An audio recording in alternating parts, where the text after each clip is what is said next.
Welcome everybody. This is Joe Armstrong and the September Virtual User Group webinar.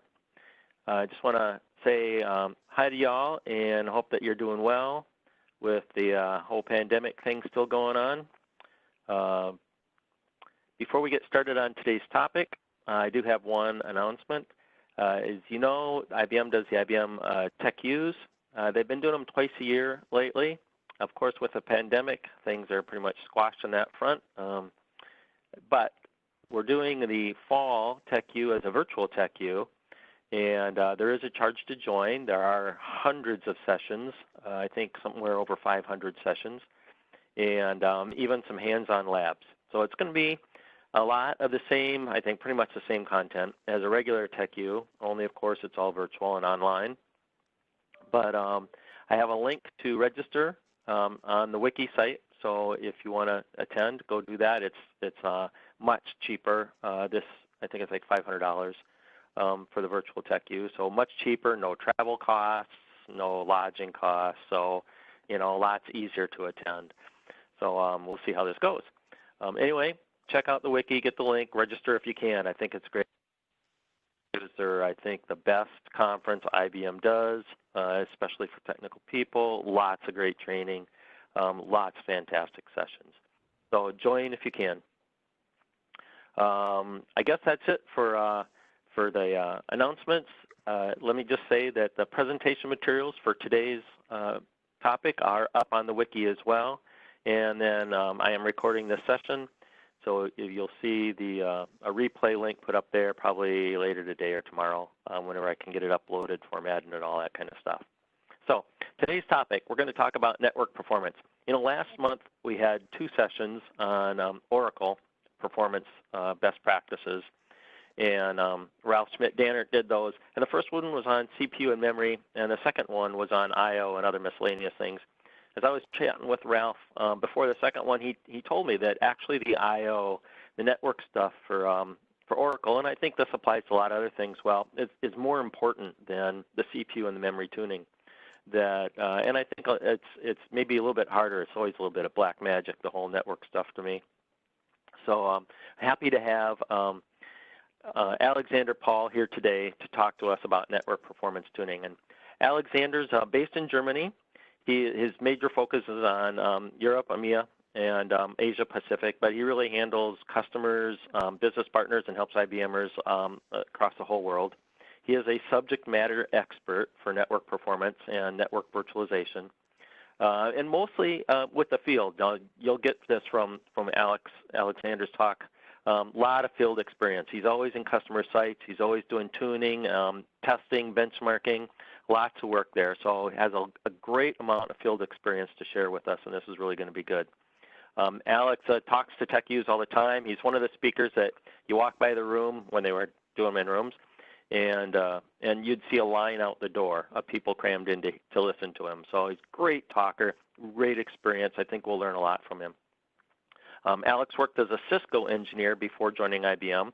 That was 16 years ago. He's been with IBM for quite some time and doing some great work. So we're going to talk about network performance. And with that, Alex, I'll just turn it over to you. Excellent. So thanks, Joe, for the introduction. And welcome, everybody, to this topic. And yeah, I hope I can help today with explaining a little bit what network performance is, what we have in terms of updates for power systems. Yeah, I'm Alex, and like Joe already said, I'm based in Germany, but supporting customers worldwide. Network performance testing is also one of my hobbies, so I'm doing a lot of internal tests, and I also do that together with customers. So in that presentation, I always try to give you a good mix of theory. So we have to learn a few things, but also practical experiences. So I have a lot of charts in there explaining how a platform works with the different technologies. And I also prepared a little demo for today. So keep fingers crossed this will work. And yeah, let's get started with that presentation. I think, Joe, you monitor the Q&A section. So if you have any questions, so let us know. and then we can answer to them accordingly. Yep. So I'll be monitoring Q&A. I'll answer what I can. Anything I can't, we'll wait and get more towards the end of the presentation. And if you want to type something in, everybody type it in the Q&A part, not the chat part. If you have questions, feel free to type in whatever you want in the chat. But if you have questions, I'll really be looking at the Q&A part of that. Okay. Yeah, excellent. Thanks. So before we get started, just a little explanation. Sometimes the title is misleading, so you definitely do not need a 100 gigabit network. Hopefully I have also useful things in here, but the title is just about to show you that it's possible for sure with power systems to go up to 100 gigabits per second. And I will show you that hopefully in a few minutes. So I give this session since quite a few years and it's continuously updated. And here I just highlighted what's new. If you download the presentation, don't be confused. So what I present may be in a different order. So you will find some slides I present here in the backup and vice versa. So don't be confused. It's a little bit rearranged, but all slides should be in and some more. So we have additional Power 9 performance test results I have in here. We will for sure talk about 10 gigabits per second, but also 40 and 100 gigabit networks. 25 is also becoming very popular. We will talk as SAP HANA is also a big topic. It's a huge thing over the last couple of months and years. So I decided to put some more stuff about Linux performance, network performance in here. I have some slides about news with technology level 4 for AIX. I'm sorry, I do not have so much on IBMI. There are a few things I have in my presentation about IBMI, but I'm a Unix guy, so yeah, please excuse that. If you have any IBMI related questions, feel free to send me an email. I have excellent contacts from the IBMI field, so yeah, we will get that answered for you. So yeah, link aggregation, and that's a very interesting topic today, SR-IOV and vNIC. So we will also cover the performance of those newer technologies. And we bring that in, we will compare the vNIC and SR-IOV performance with the traditional virtual Ethernet, shared Ethernet performance. So that's a very interesting thing, because I guess many of you may think we have something new like vNIC and SR-IOV. What's a good reason why to go there? And performance is an excellent reason for going or having a look at vNIC and SR-IOV.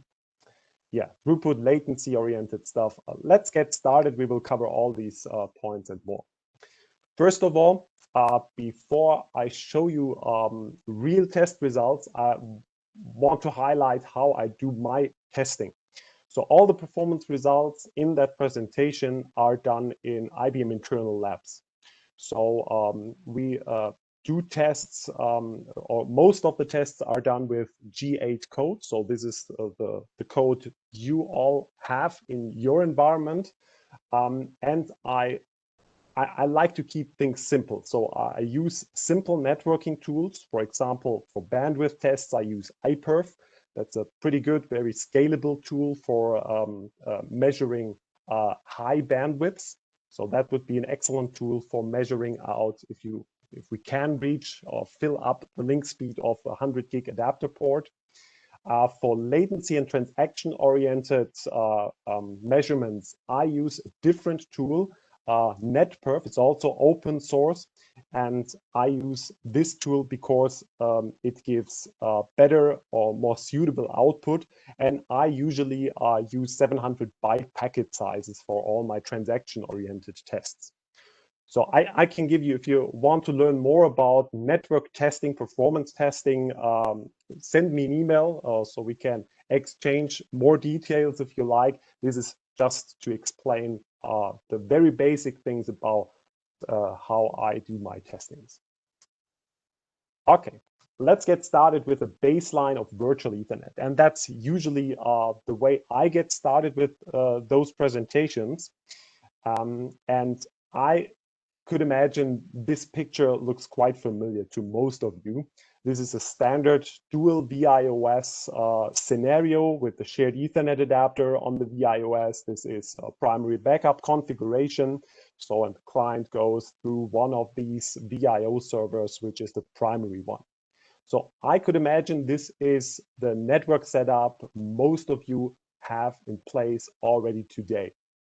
So this technology is, and that's a very important thing, that goes back to the power of 5 times. So here we got the VIO server that was introduced. We got the hypervisor virtual switch.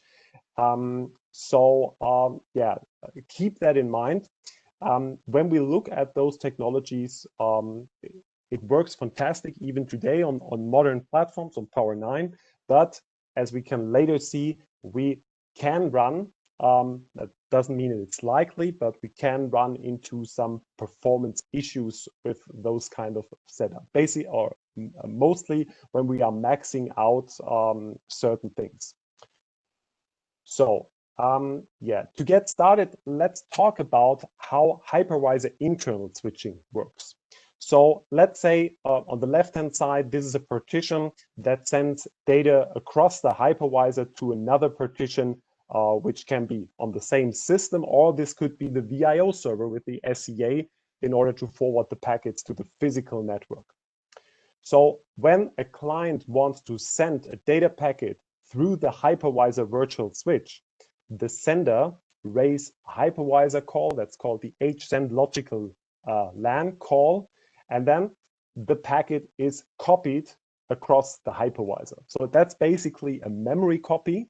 And if you look at that copy, that's very fast. And you get very good latency results. I will show you that in a few seconds. If you have the question, how fast is this hypervisor internal communication? Wait a few minutes. I will show you that when we are on that point. Important here is that virtual Ethernet switching can only make use of one single send and one single receive queue on the target side. So this this copy process is a single queued, single threaded copy process. So keep that in mind. It's very powerful, and I will show you the results in a few minutes. But keep that in mind that it's all single queued. So that's an important thing, just to make that sure before we get started. So this is a chart this is 5 years old now. Usually I started my presentation with showing you what's the network performance difference between two different platforms. And this was the time where Power 8 came out. So this slide shows, or this graph shows the 3 different models we had with Power 7, the B, the C, the D models, and the network performance or virtual Ethernet performance difference to Power 8. And basically the story here is that was a huge gain in terms of network performance. So here the test basically was we measured the network throughput from one client to another client on the same box. And this performs pretty well, much better on Power 8 than it was the case with P7. So that was, like you can see, 140, 80% gain in terms of bandwidth comparing Power 7 to Power 8. So the question here, can Power 9 do better? So for sure, we tested that. And yeah, usually when we are in the same room at the TechU conference, I ask you as the audience, what do you think? So the maximum, when we go back here, the maximum with Power 8, and just to say that that's the default throughput. So here we didn't apply any tuning. That's just the throughput that comes out of the box. And for Power 8, this was 3 gigabits per second. So yeah, again, the question, what is the resulting throughput when we do the same out-of-the-box test on Power 9? So you may, and I say that here, you may be surprised when you see the results. So first of all, it's the same test. So we set up a Power9 system with two servers, two client partitions on the same server with virtual Ethernet communication. And this time I started with Linux. So we tested this first with two Linux partitions. So that was SUSE Linux 12 Service Pack 3 in both partitions, and very simple configuration. Each partition had a virtual Ethernet adapter assigned, and like I already mentioned, no tuning applied, just the out-of-the-box performance. So 3 gigabits per second was, back in 2015, the maximum performance, the maximum throughput with Power8. We are on Power9, we have Linux now. How much do we get? And yeah, like I said, you may be surprised. The result is 25 gigabits per second. And just to say that it's not because it's Linux. We will see the next slide shows the AIX tests. So it's very amazing. So 3 compared to 25 gigabits, that's a huge difference. But this is not really an apple-to-apple comparison, because the out-of-the-box performance includes here with Linux that with Linux on Power9, we have features available which were not there with Power8 and AIX, where I did the last tests in 2015. So here, the good results do not come from the pure scaling with Power9. This is because we have a feature enabled, which is called Platform Large Send. So we will talk about Platform Large Send in a few minutes. So I have a separate chapter on that because it's a very important feature. This is enabled by default. It was not available with AIX back in 2015. And this is the major reason, the major driver why we see these significant, these great performance results. So this is Linux. Let's talk about AIX. So we did the same test with AIX 7.2, was the same system, AIX 7.2 technology level 2, partition to partition, inter-system communication. And here we do a little bit better than with Linux. We get 34 gigabits per second. So this is also much or way better than we did with Power8. And like I said, again, this is out-of-the-box performance. So no tunings have applied here. But with AIX 7.2 TL2, we also do have a feature enabled, which was not there by default back in 2015. And here it's the same kind of feature as MTU bypass, which became enabled by default with AIX 7.2. Because we have that now enabled and not back on the Power8, early Power8 times, we are much faster on this platform. But like I said, it's not a real apple-to-apple comparison. If you want to compare apples with apples, you would need to turn MTU bypass off. And this is what we did here in the third test. We turned MTU bypass off on both sides. And this is the orange graph. And then you can see in here, we are maxing out far earlier. So the maximum throughput we can get with Power9 on virtual Ethernet does not much differ to Power8, which is the red line down here. So there isn't that huge gain we have seen from P7 to P8. This huge gain is not there when we compare Power8 to Power9. It's not because Power9 does not scale in that way. That's not the reason. The reason here is we reached a limit of the virtual Ethernet technology. So keep that in mind. We know that's just, we are turning off a feature which absolutely makes sense to have. And I'll show you the details later on. So MTU bypass and large segment offload, these are great features and absolutely recommended to turn them on in order to get good performance. So on Power9, you can see the good performance, but there is no additional scaling for the maximum virtual Ethernet performance on Power9. We see in some cases, we see some differences, and I show you that also in a few minutes. but it's no longer the big scaling we have seen from power 6 to power 7, 7 to 8, and so on. Okay, so take a look at CPU consumption. So all the results we have talked about before was internal box communication. So the sender, the receiver partition, both were on the same system and did basically communicate across the hypervisor. In this picture, we can see we measured the CPU consumption when we go out through the SEA and the BIOS. So, and we have, let's say on both sides, on the sending and the receiving side, we have two CPU consuming levels. This is the client partition, which sends or receives the packets, and it's the VIO server with the SEA, which sends and receives data to and from the physical network. And this was a test with power 8. Here we had MTU bypass disabled by default, so we did not use this nice feature. And this shows the CPU consumption. These are the numbers down here for a specific bandwidth. This is the resulting bandwidth, and you can see for 1 gigabits per second, you use or you need almost 3 CPUs total. This includes the sending, the receiving client partition, and VIO server.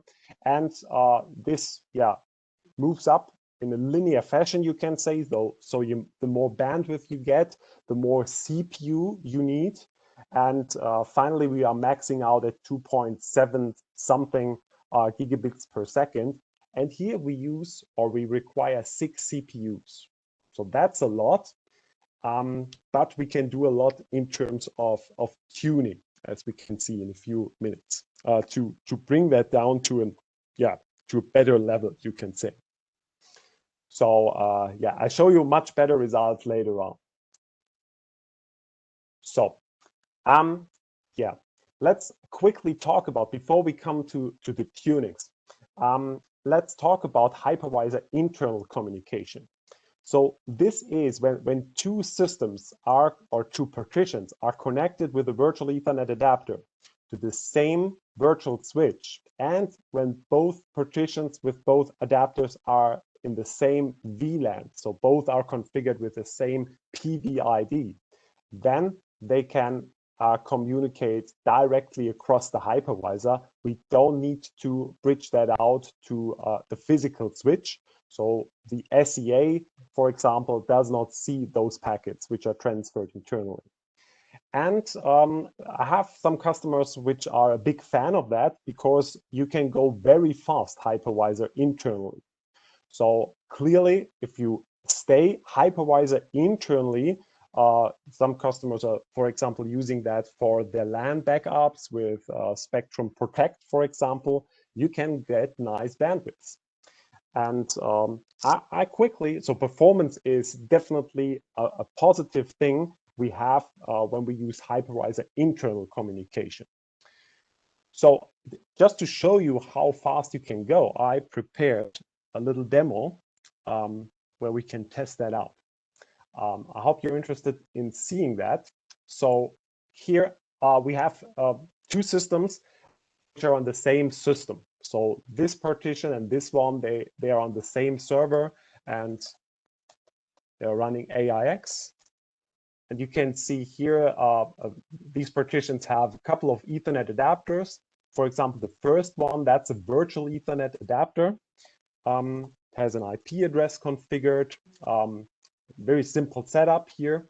And I have a similar adapter on the second side, on the second partition. So ENT0 on the second partition is connected to the same hypervisor switch, to the same VLAN. So that's the enabler for letting us communicate hypervisor internally. So MTU bypass, it's AIX7.2. So MTU bypass is enabled by default, and we can see that here. If we run an LSATTR on EN0, we can see MTU bypass is on. So let's turn that off for a second to make this comparison. So I quickly do that here. on the second partition. This is going to be the receiver for our test. And I do that also on the client. So, and I like I said, iperf. So I start iperf here in the server mode. And here we run that in the client mode. And one session is probably never enough to fill up a modern network adapter bandwidth. So I start 8 sessions here. So let's see how much we can get. So now this partition talks to the second partition across the hypervisor. So no packets are going out through the SCA to the physical network. And we only get, the bandwidth is very low. So we are technically back in 2015, we get 2 point something gigabits per second. That's for sure not what we want. So let's see how that changes when we turn MTU bypass back on. So I quickly end this iperf session. So we switch on MTU bypass, start iperf again, and run the same test. So now we are able to send much bigger data chunks across the hypervisor. And because it's internally, we can do that with low latency. And take a look at that. Now we are from 2 point something gigabits per second, we can go up to 40 gigabits per second. Same system, so we haven't changed anything except this single setting we switched MTU bypass on. So that's a great thing. I will show you later a little bit more of that. What I'm trying to also say here, the bandwidth is good, hypervisor internally, but we don't see the 100 gigabits per second, right? And this is for sure not possible with a virtual Ethernet adapter. So again, more of that later on. I hope today we can see the 100 gigabits per second. So we come back to the demo later on. But 40 gigabits per second, I would say it's not bad for hypervisor internal communication. So that's a good thing. You can also, that's something we haven't used now. You could also configure MTU sizes of non-standard MTU sizes of 65,390 bytes. This is only allowed, be careful with that, this is only allowed or should only be used on a dedicated virtual Ethernet adapter because the SCA would drop those packets immediately. So SCA would not forward those packets, but you can go even faster with those 65,390 byte MTU sizes. So to show you all of that, we did some comparison. So this is basically what you have seen here. We have MTU bypass enabled for hypervisor internal switching, power rate with 65,390 bytes. We get 60 gigabits per second, and with more CPUs, we can get on power 9, 70 gigabits per second. So that's the hypervisor internal communication. But there is a downside because, and this is security. So today, security people don't like to see internal or hypervisor internal communication because they do not have any control of this data. And this is something I quickly want to touch because this is this becomes more and more important. So today, we can, and we have seen that in the demo and in the slides before, when we are inside a power system server, our partitions can connect to each other across the hypervisor. That's allowed, and a firewall or some network device has no control on that traffic. So if we have more modern technologies, like, for example, Cisco ACI is becoming more and more popular today. So ACI is the SDN, the software-defined networking solution from Cisco. And ACI enabled something we call microsegmentation. Microsegmentation, it's like the next generation of firewalling. So you, in a traditional firewall, you control, you configure rules, ports-based, IP-based, and this defines basically the filtering. and this is implemented on the single or central instance on the firewall. With the ACI model, you can define, Cisco calls this endpoint groups. This is endpoints are the Cisco terminology for VMs, or better say more specifically the network adapters within a VM. This is an endpoint, and you form groups of endpoints. So these endpoints are application specific. So you have an endpoint group for your SAP application server, another group for your database servers, and then you define contracts between those endpoint groups. And the contracts are comparable to firewall rules, and this is the policy that allows traffic or blocks that. So this is a performance session. Why do I cover that in here? For this is all going on in the network, in the physical network. But as we have seen before, as long as we can transfer data within the hypervisor, those rules, those contracts cannot apply. So this is the reason why Cisco or network teams which are getting started with Cisco ACI come to us and say, do we have a way to adapt to this security model? And the answer for power systems, and I cover that here because this topic becomes very popular during the last year and will be for sure in the future as well. The short answer for power systems is we do support that. So we have to do a few things. That's called, we have to configure VEPA mode for our vSwitch if we use SCA. So VEPA mode means we do not longer allow this hypervisor internal communication. So you can, this is the HMC CLI command, how to do that.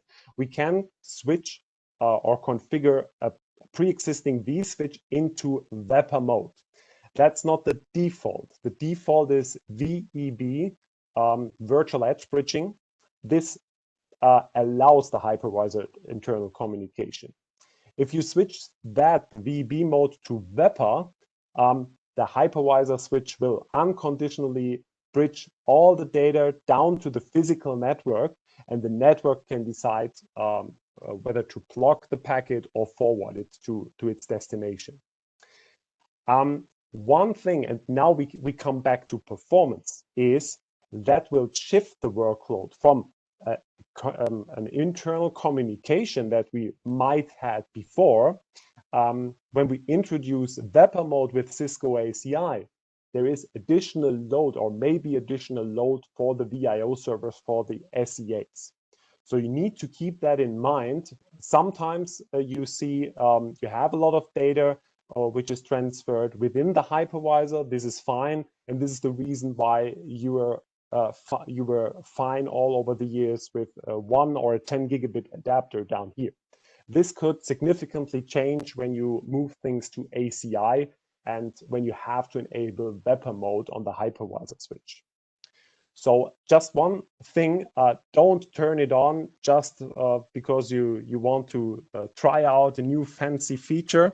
That's not a good idea because the switch, that's called the hairpinning issue, the switch can't bridge frames which are where the destination is on the same server or the same switch port. It's by default not allowed for a switch to bridge those data frames back on the same switch port. That's not allowed, and this requires an additional feature which is supported by technologies like Cisco ACI or other switch vendors. This is called reflective relay. So just to mention that, I don't want to cover that in detail. We could have a separate session about VEPA mode, microsegmentation, all these newer capabilities. But just to say that, don't switch it on just because you want to try it out. It's probably not a good idea. Yeah, bottom line here in terms of performance, if you move to those technologies, you have more data going north-south, so going really through the physical resource, the physical adapters you have in your system. So, and to speed that up, and here again, it doesn't matter if you have a 1, 10, 25, 40, 100 gigabit adapter, this feature is universal or can be can broadly be used. Let's talk about large segment offload. So yeah, I could imagine, because this is around since a couple of years, so large segment offload, it's not a pretty new technology, but I want to quickly give you an introduction how it works and where the key benefits are. So without large segment offloads, our operating system has to deal with segmentation. What's that? So let's imagine your client is running an email server and you send an email with a big attachment of, let's say, 10 megabytes. This 10 megabyte data message needs to get segmented into suitable data frames.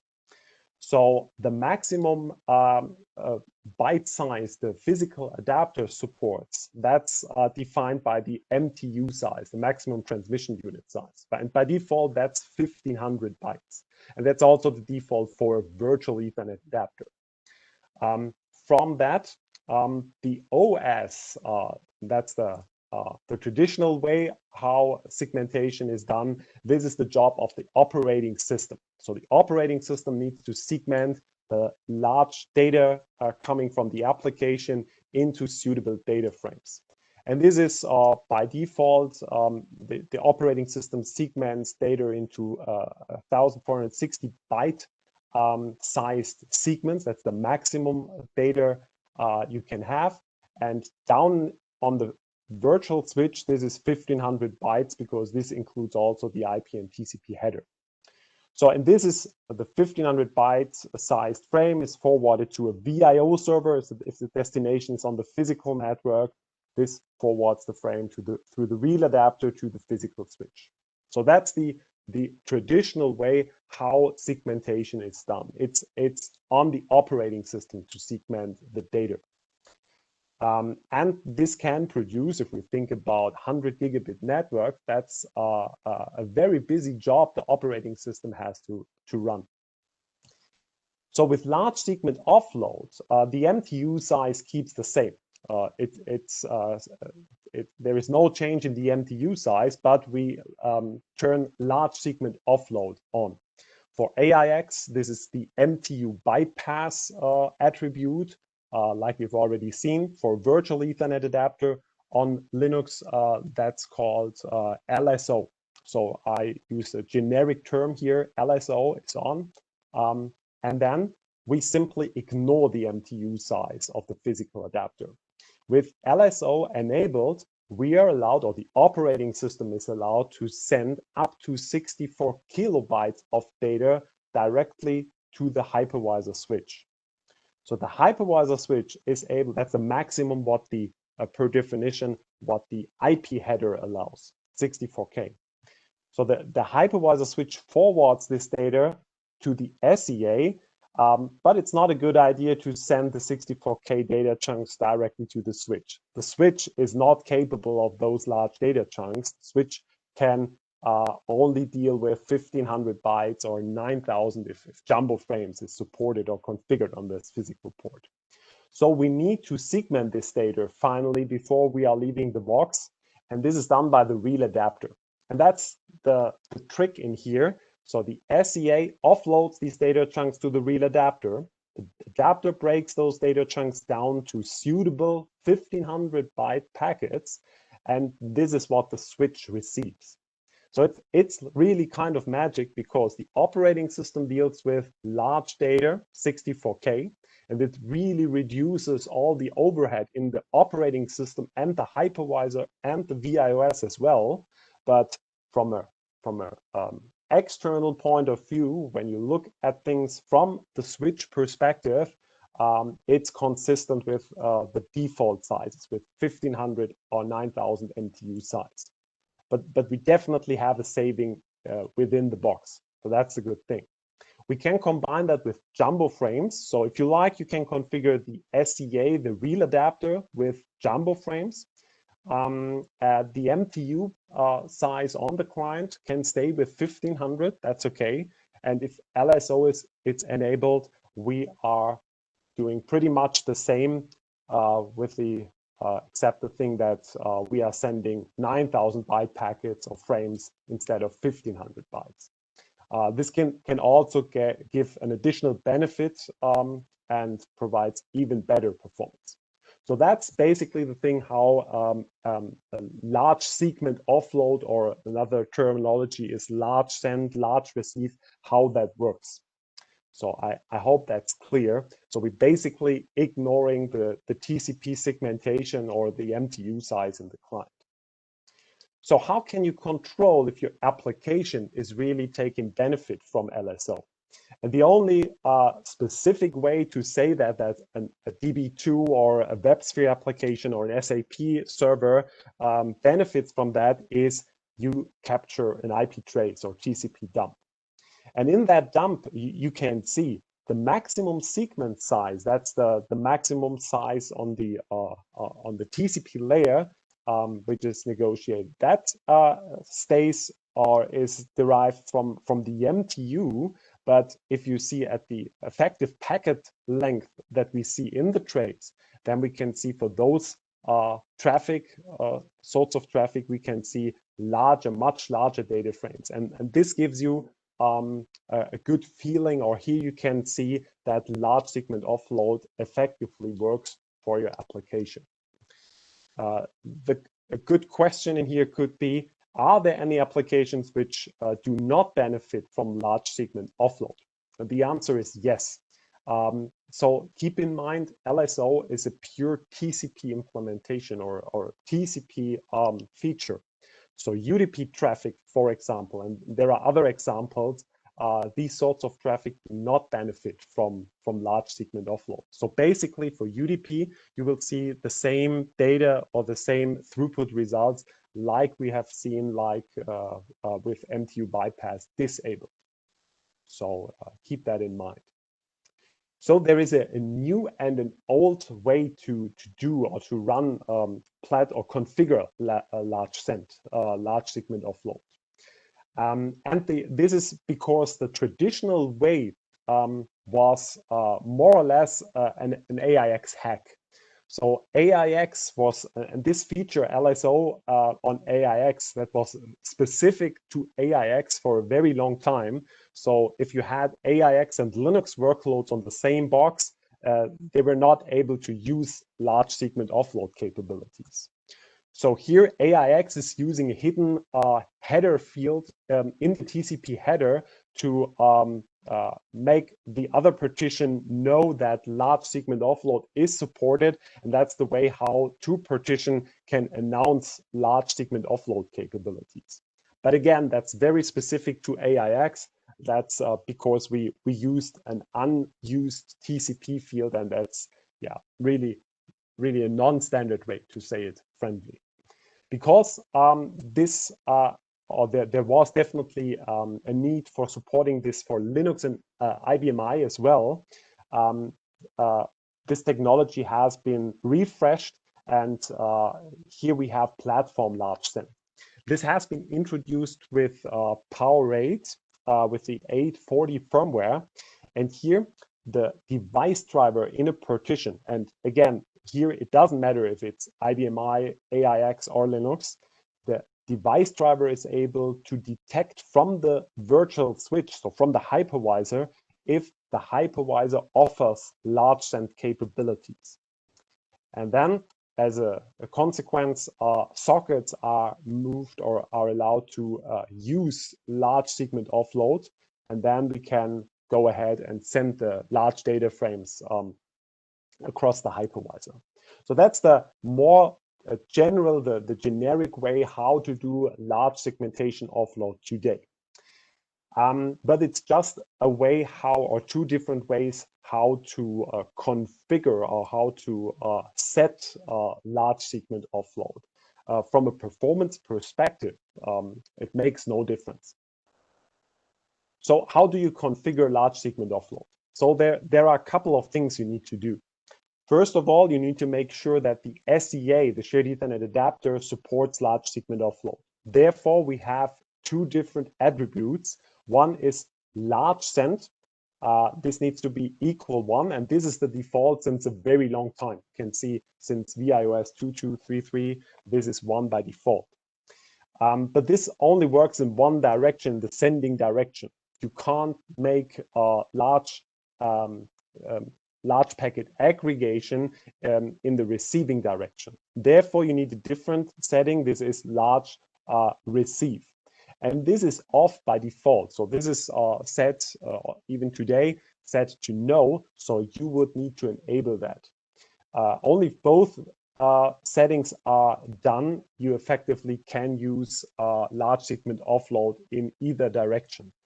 So, and it doesn't matter if you send or receive packets, only if both features are enabled, you will see the good results, the expected bandwidth results when you have both features enabled.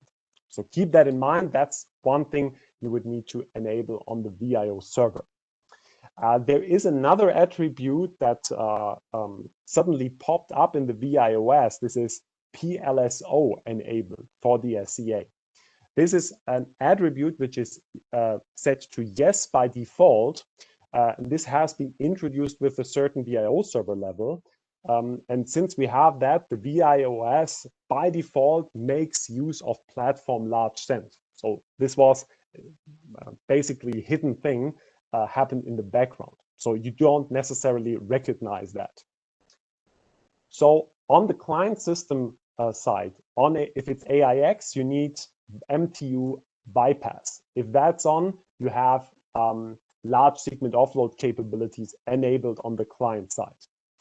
For Linux, you need a specific kernel or version of the IBM Virtual Ethernet kernel module that comes with the distro that needs to be at least 1.05, the version of the kernel module, in order to support platform large send.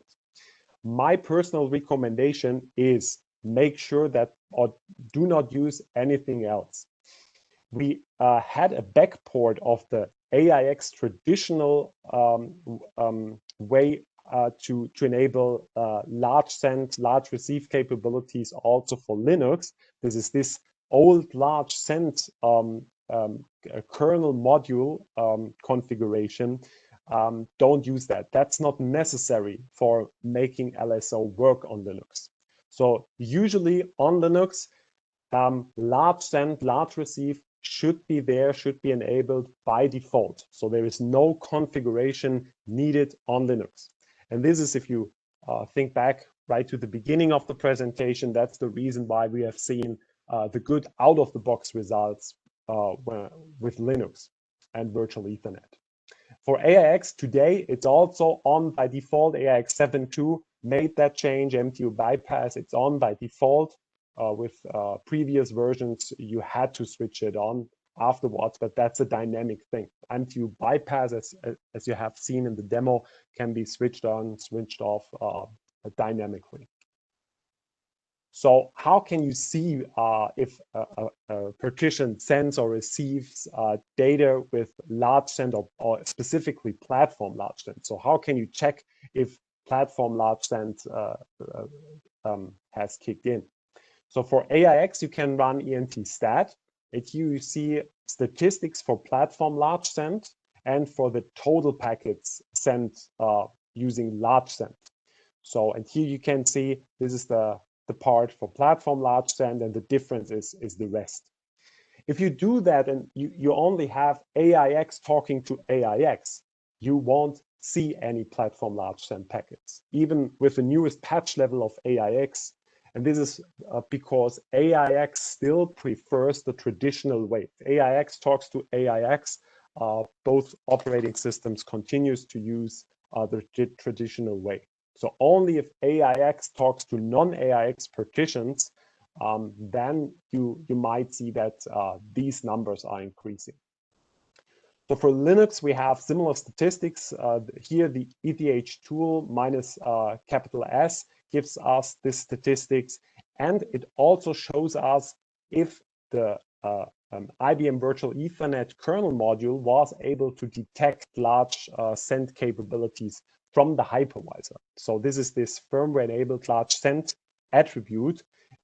If this is 1, you can say the device driver was able to detect those capabilities and automatically moves sockets into or enables LSO capabilities for sockets on that interface. And here, again, you can see the packets that are sent and received using the large send, large receive capabilities. So, so before we come to the results, and you will see a huge difference compared to the baseline, the tunings where we do not have this enabled.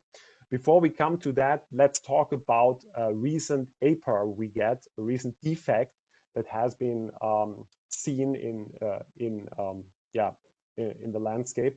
So and this is pretty new, that hits very new VIO server versions and also AIX versions. So for example, that affects AIX 7.2, TL4, Service Pack 2, quite recent patch level. And this APR is marked as hyper because the root cause in here is performance can significantly degrade when you hit that APR. You hit this defect when MTU bypass is on, when platform large send is being used, and if the packets are VLAN tagged packets.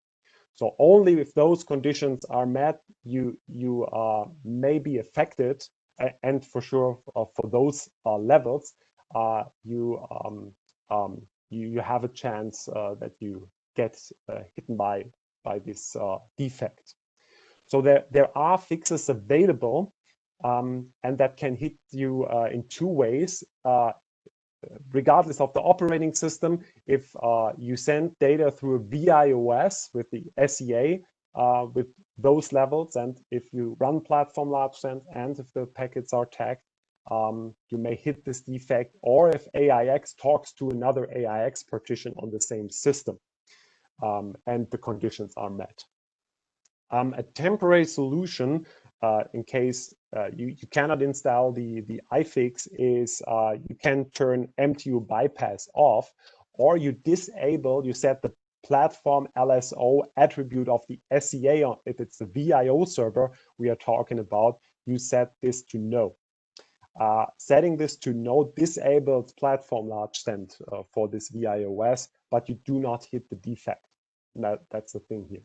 So I just want to make you aware of recent defects, and I usually do that in my sessions. So yeah, make sure you have a look at this if you have those code levels in place.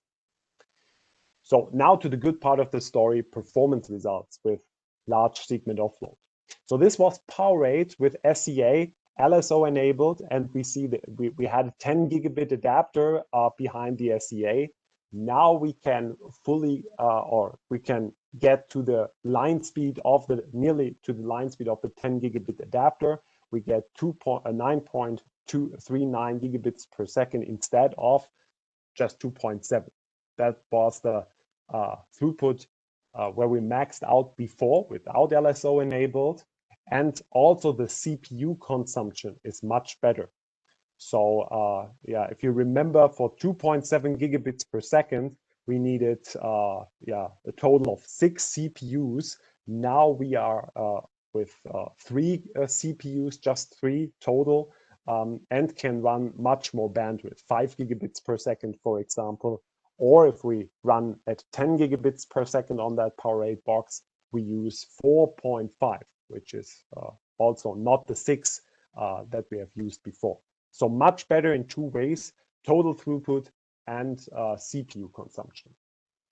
So if we take a look at Power 9, and this is something I just simply replaced the 10 with a 100 gigabit adapter. So we used on Power 9 an SEA with a 100 gigabit adapter as the backing device. We configured 1500 bytes MTU size on the SEA and the physical adapter. So we didn't use jumbo frames. And you see you're maxing out with the SEA at approximately 15 gigabits per second. That's the magic number if you run SEA with 1500 bytes standard MTU size. And here you can see SEA, or with the SEA, you cannot immediately go to 100 gig bandwidth. So it's not done with simply replacing the physical adapter port. So 15 gigabits is what you can get with default MTU size. If we run this with jumbo frames, you can get much better bandwidths. You get 35 gigabits per second with the SEA. But take a look at the CPU consumption. That scales as well. You can see from a total perspective, for the 35 gigabits per second, you need a total of 10 CPUs. So, and yeah, take a look at these are the numbers from the VIOS. The VIOS would need 2, 3, sometimes 4 CPUs to handle that workload. So if you don't have this CPU, and we quite often see that in the field, the VIOSs are not configured to, in order to get the required CPU for running those high bandwidths, then you cannot, or you will not see the bandwidths, the maximum bandwidths where you can theoretically get to. So yeah, but these are the numbers. So 100 gigabits per second, that's not possible with the SEA, but 35 with jumbo frames enabled.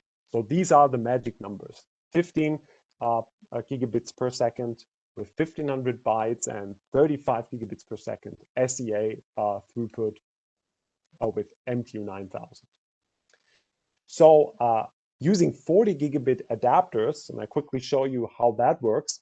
The 40 gig adapters, and we have a few of them in the portfolio for power systems. One thing before you get started, you need to be aware of: these adapters are using different connectors. So they no longer use the LC connectors that we know from 10 gigabits or 25 gigabit adapters. They use QSFP plus connectors. They use transceivers. They use an MPO MTP connector, and that means you can't reuse your cabling infrastructure when you go from 10 gigabits to 40, or the same connector type that you use for 100 gigabits per second.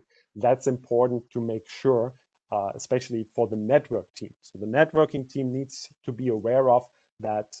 You definitely have to refresh also the cabling, or the cable infrastructure. Keep in mind that the 40 and 100 gig adapters available, or the features for power systems, do not include the transceivers. That's quite different to the adapter features we have in the portfolio for 10 gigabits per second. So keep that in mind. There are different feature codes for the transceivers. So you need to keep that in mind. If you don't order those features, the adapter exactly looks like this here. You have just two black holes you look at. So yeah, that's not a good thing. So think about this configured transceivers as well. So yeah, this was my setup. First 30 gigabit adapters I got was with Power8. So we cabled them directly. We assigned the adapters to an AIX partition on 2 different systems and connected them to a 40 gig switch. And then we ran a very simple iPerf test in order to see, can we scale to the throughput, to the line speed of the 40 gig adapter. And that was not possible with default settings, because when we start with one session and just MTU size 1500 bytes, we can, on Power8, we are only able to get 10, slightly more gigabits per second. So lesson learned these days was, we need multiple sessions and jumbo frames. Then we can see the line speed, or can reach the line speed of 40 gigabits per second. That's an important thing. This is true when you assign the physical adapters directly to the partition. And this is also true when using virtual technologies, like we will talk about this in a few minutes, like SR-IOV or vNIC. So multiple sessions, and hypervisor, for example, a great tool for doing that. And most applications are, by the way, also using or creating network sockets from different threads and different sessions. So that's usually also the case. And jumbo frames. These two things are required. So when we also tested this, that's a similar test like we've seen before. We made the 40 gig port the backing device for an SCA, and also on power rate, you max out before you reach the 40 gig line speed. So 30 gigabits per second, that was the maximum, for example, we have seen with the SCA, and 20 clients, for example, connected to this SCA. So, yeah, let's sum this up. This was the CPU consumption. That's more than 10 CPUs on power rate. So it's a huge CPU footprint running with those high link speeds. So, and with 100 gig, we have different adapters, and those adapters can also run at 2 link speeds, 40 and 100 gigs. So this is the PCI Express Generation 3 2-port adapter. It's the EC3M and L feature. It's a dual port adapter, and you can, that's a pretty good thing because of the transceivers are not included. It's your choice if you configure these adapters with a 40 gigabit transceiver or a 100 gigabit transceiver. These are the feature codes. So it's your choice. You can make this adapter a 40 or a 100 gig adapter. This adapter, by the way, is SR-IOV capable. It supports PowerVM SR-IOV. We will talk about this in a minute. A second adapter, which has 100 gigabit capabilities, it's a newer one. It's the EC60667 adapter feature code. It's Gen 4 dual port adapter. It uses the same transceiver features. So EB27 is the 40 gig transceiver for this adapter, and EB49 is the 100 gig transceiver. These are SR4 optical transceivers, so you can connect them with a cable to any network switch which supports the same standard. SR4, that's what you need to look at. So, and also this adapter has PowerVM SR-IOV capabilities for P9. There was a longer story to bring SR-IOV capabilities for all adapters to all systems. Now we are there. So all Power9 systems with the adapters we talked about, we have seen here, do support PowerVM SR-IOV today. So before we talk about SR-IOV, and yeah, bottom line with the SCA was you can't really leverage 100 gigabit link speeds with the SCA. So here we definitely need something different from a performance perspective. And here SR-IOV is one good thing. And it's a terrible word. It's SR-IOV stands for Single Root I/O Virtualization. And I quickly explain it here. There are other sessions about SR-IOV. I know Jack Graham, for example, gave a good talk at the virtual user group about SR-IOV. So I make this short. So with the SR-IOV capable adapters, we have the ability that the adapter has the capability to help the hypervisor in terms of virtualization. So the adapter has physical resources available, which can be made available to the hypervisor, which is PowerVM in our case. So from a configuration point of view, we are able to configure those SR-IOV capable adapters into shared mode. So then these adapters are assigned to the PowerVM hypervisor, and those resources on the adapter are made available to the hypervisor. And what we haven't, that's what you can configure on the HMC is each adapter in shared mode has a certain number of virtual functions.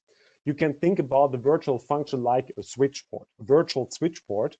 And here you can connect client partitions to virtual functions.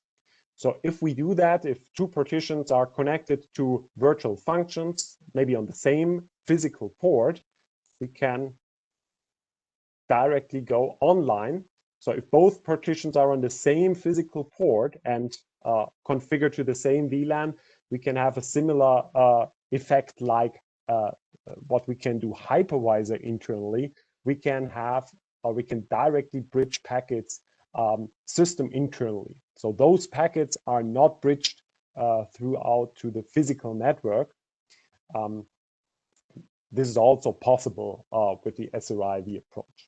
However, with logical ports, you have access, direct access to the physical adapter resources.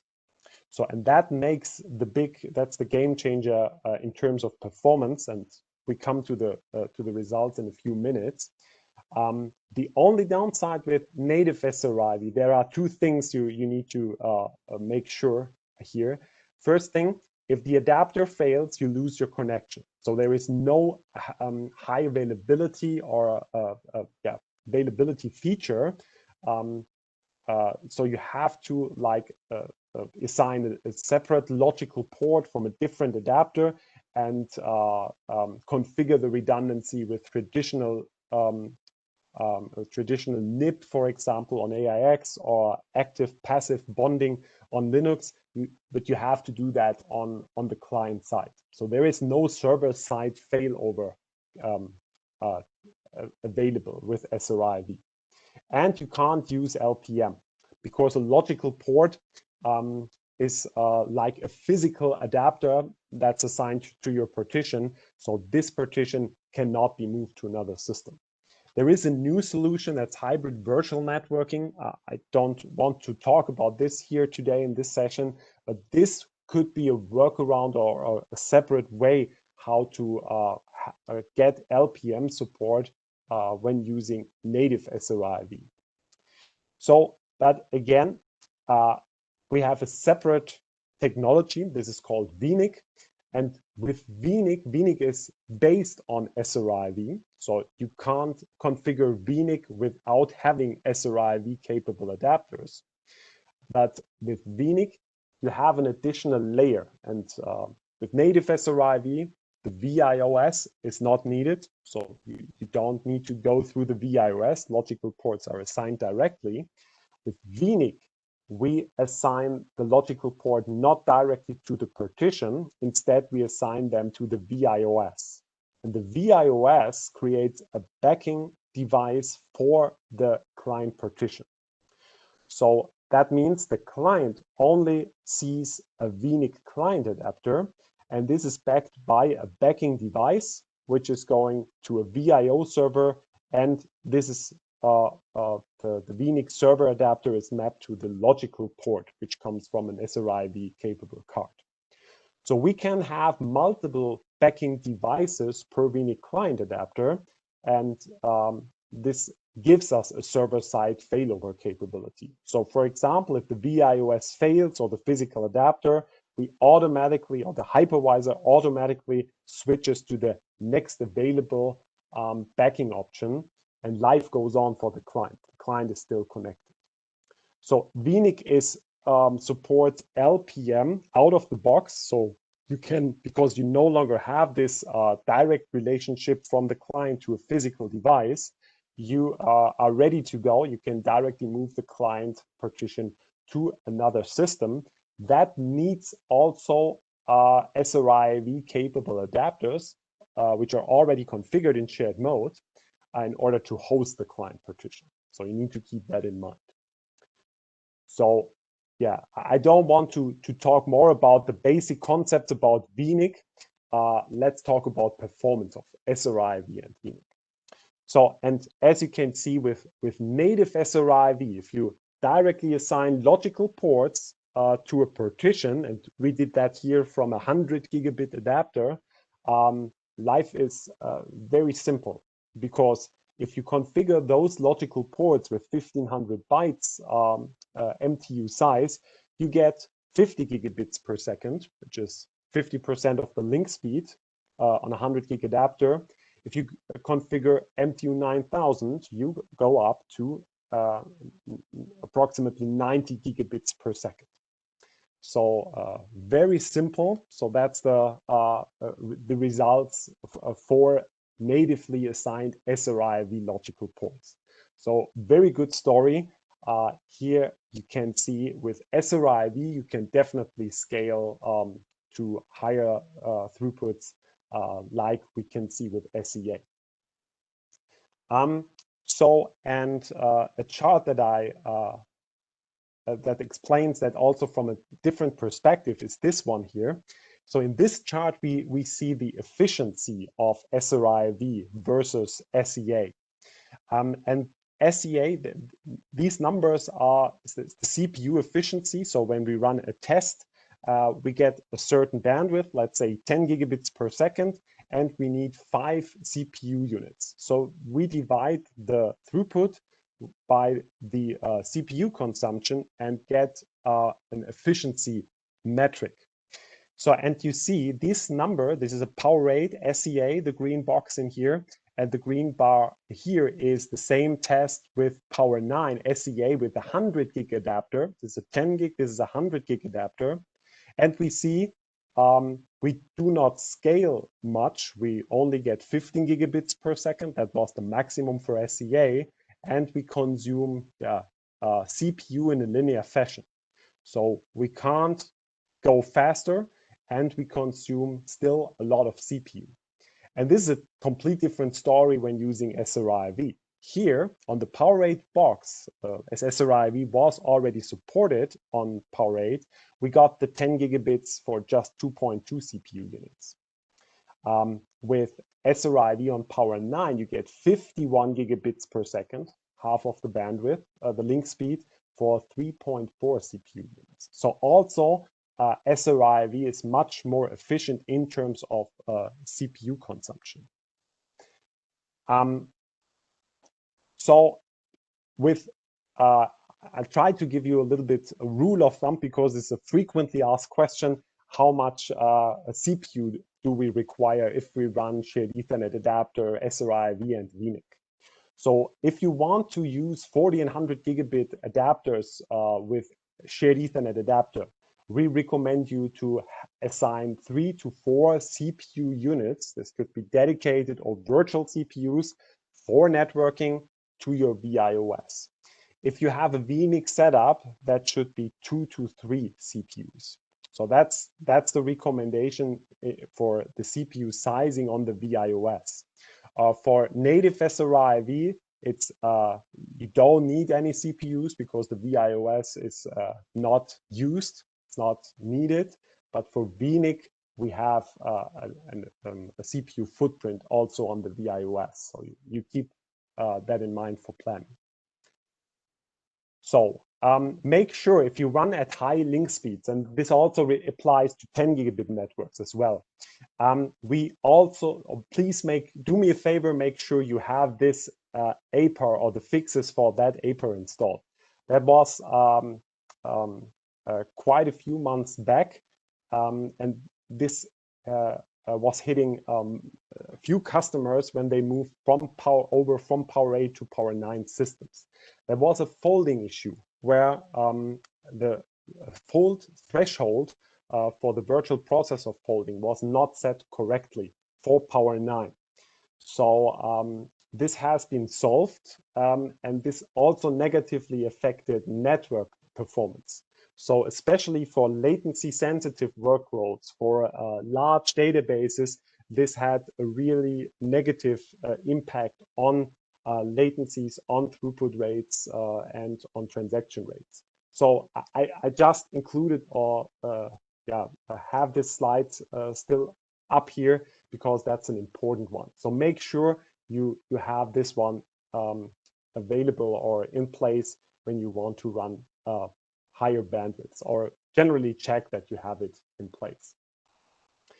So there is also with AIX 7.2 technology level 4, there is a new setting for virtual Ethernet or for adapters in general that's the affinity attribute.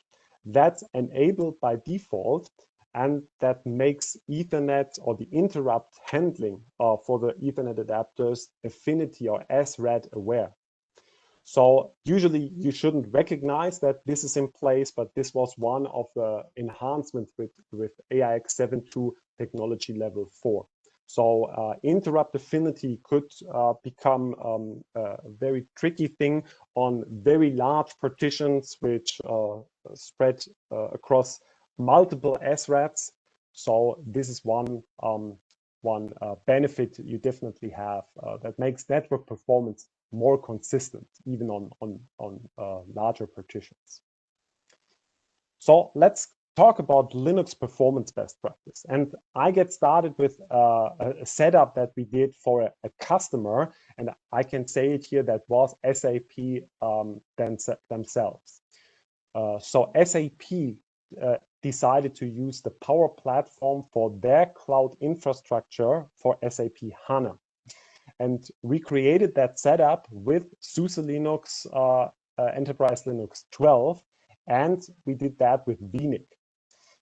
So the client just had, and we only did these were E880 boxes, 980 boxes, excuse me, and they just had Ethernet adapters because the database comes from a NetApp server, and this is mounted from an via NFS directly to the client partition via Ethernet.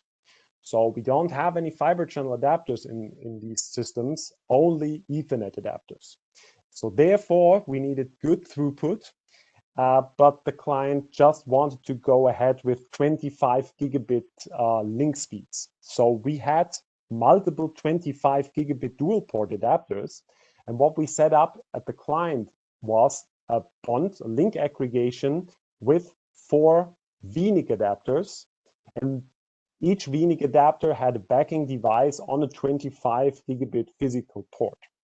So looks quite complex, but works pretty well. So the effective max or theoretical bandwidth in the client is 4 times with the link aggregation, 4 times 25 gigabits per second, so 100 gig.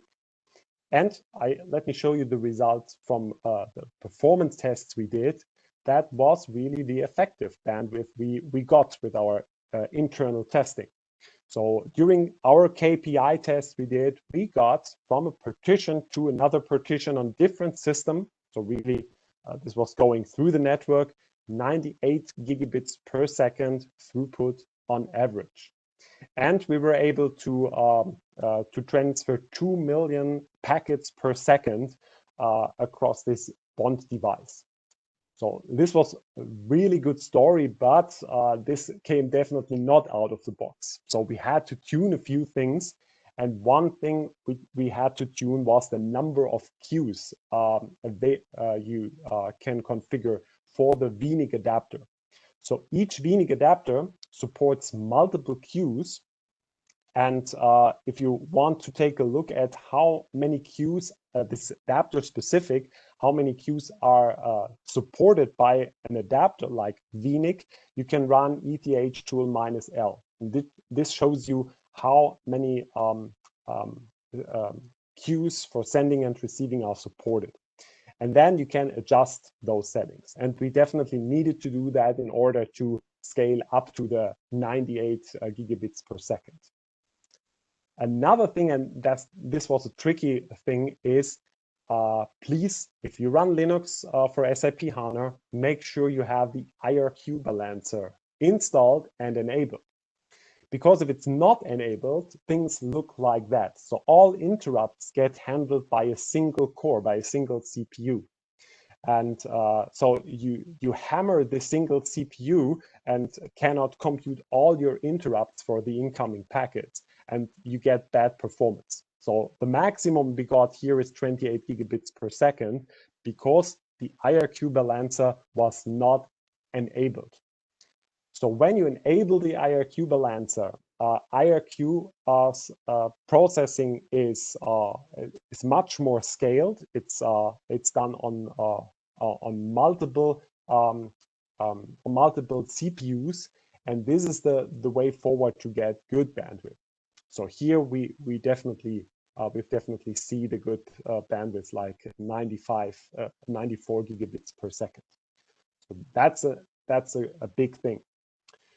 So there are also, especially for virtual Ethernet adapters, the PLSO settings. But like I said, just check with the ETH tool if firmware enable large send is enabled. Then you have platform large send enabled, and also with virtual Ethernet adapters, you can get good bandwidths, as we have seen before, even with virtual Ethernet and the SEA.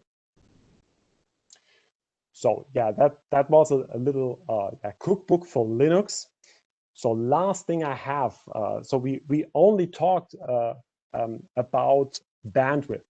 So bandwidth is important, definitely, for those things we did at SAP for getting good throughput with NFS, for example. It's important for database replications, for LAN backups. There are a lot of applications looking for best possible throughput.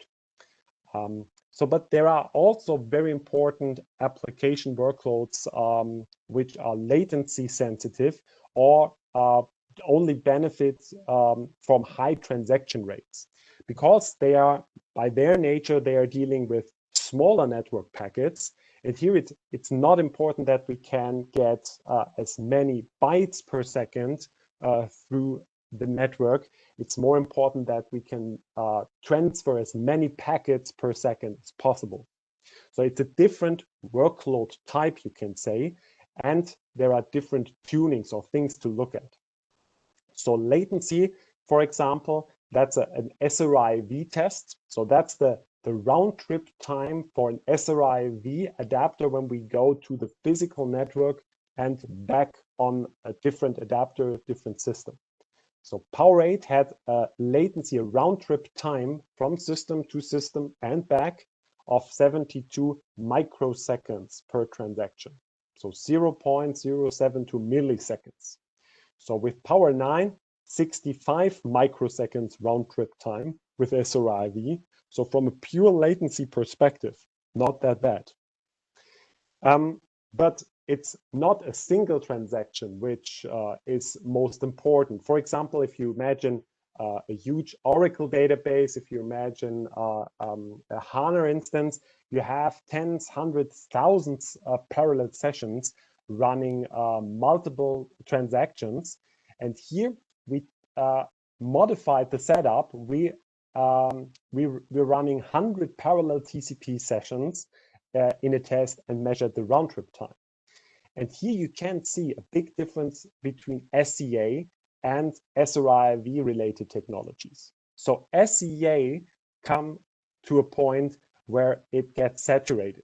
So when you have a certain number of packets per second, bridging them across SEA, latency significantly goes up.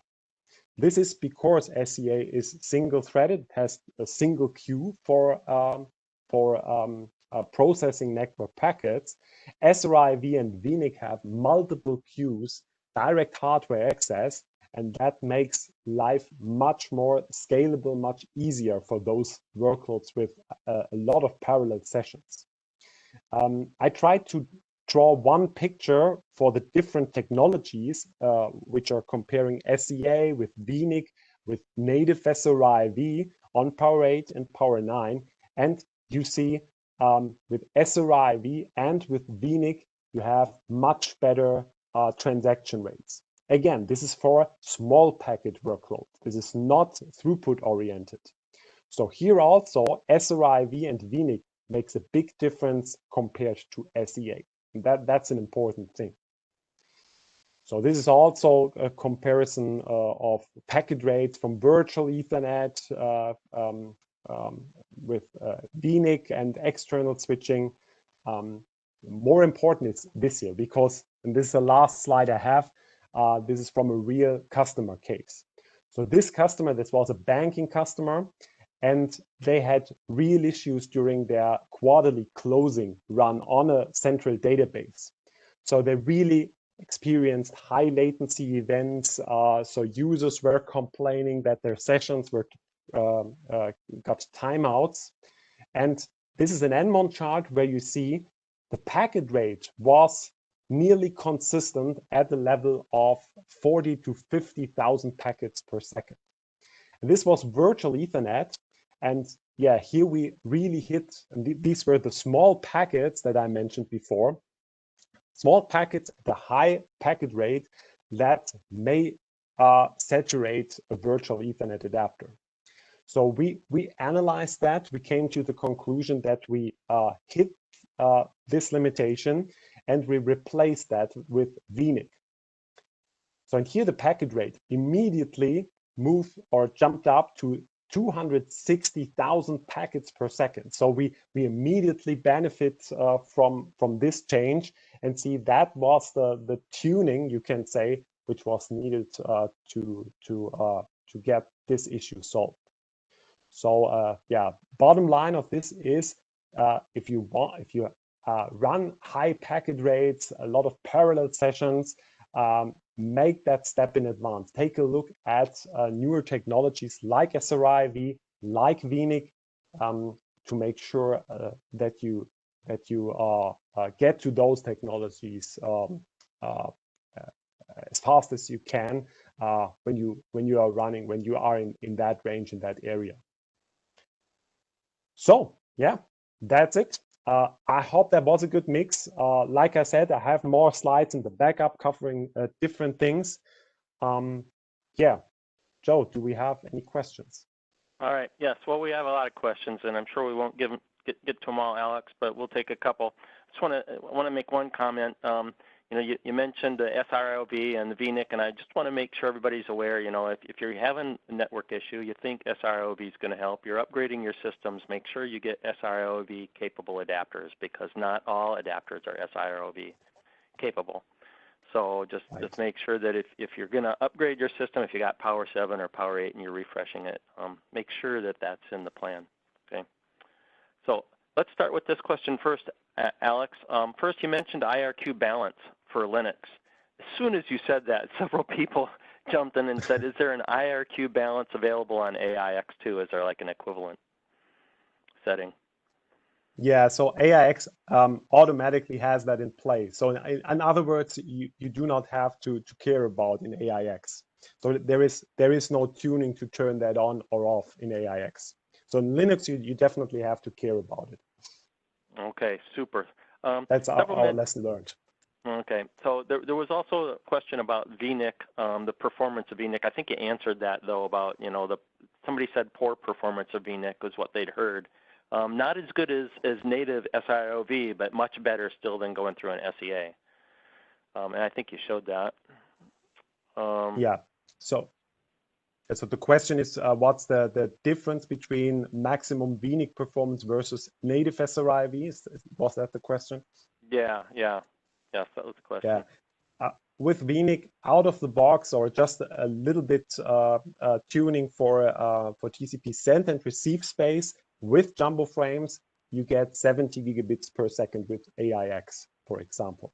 It's not that good today with Linux. So we are Linux today with today's code level with 25 gigabits per second. With vNIC, with SR-IOV, you can go to nearly line speed, as well as with AIX, with native SR-IOV. But yeah, vNIC on Linux, that's still there is some room for improvements, and I'm hopefully that we see that with the next firmware level with GA5 later this year. So we will hopefully see more improvements with Linux and vNIC. Okay. You know, you talked about on several of the graphs the processors that are needed to achieve the results. You didn't mention anything about memory allocations that's needed. Can you say something about that? Yeah, that really depends on the adapter you're using. So usually the footprint for the client partition, if you're using virtual Ethernet adapters or vNIC adapters, so those are virtual adapters, they typically do not have or consume a lot of memory. But on the vIOS, where you have the physical adapters, the SR-IOV logical ports, they get assigned to the vIOS. And there you definitely need more memory. I have a chart available. So if you're interested in getting rule of thumb in terms of how much memory do I need on the vIOS, let me know. Send me an email. I have this data or some recommendations. So you can say just to give you a number, for 100 gigabit cards on the vIOS per adapter, you need at least, I would calculate with 5 gigabits memory per dual port adapter. Okay. Yeah. If you want to send me the chart, Alex, I'll go ahead and put that up on the wiki. Yeah, sure. Yeah. Okay. So you know, we are out of time. So let me say this. First of all, there's several IBMI questions, and as Alex said in the beginning, you know, he's not the I expert, although I think he has still probably more knowledge than he knows about regarding that. But why don't you send those questions in? You can send them directly to Alex or myself, and we'll try and get answers to those questions for you. And in fact, for everybody that had, you know, pressing questions that we didn't get answers to you here, I know some were asked and answered later as Alex was talking, and some I don't think we actually got answers to. So feel free to send us a note, either Alex or myself or both of us, and we'll get you answers to those questions. But I think we're over the time here, so I think we have to wrap it up. Let me just say, Alex, you gave us just a lot of information here. You know, not tons of different things that actually need to be modified, but lots about what the modifications do and how good they are and recommendations and such. And I think it was just awesome. So thank you very much for presenting for us today. Yeah, thanks, Joe. Thanks for having me. And yeah, have a good day, all of you. Thanks. Yep. Yeah, everybody have a good day. Good luck. Be safe out there. And I'll let you know what's happening next month for the next webinar. With that, we'll close. Thanks.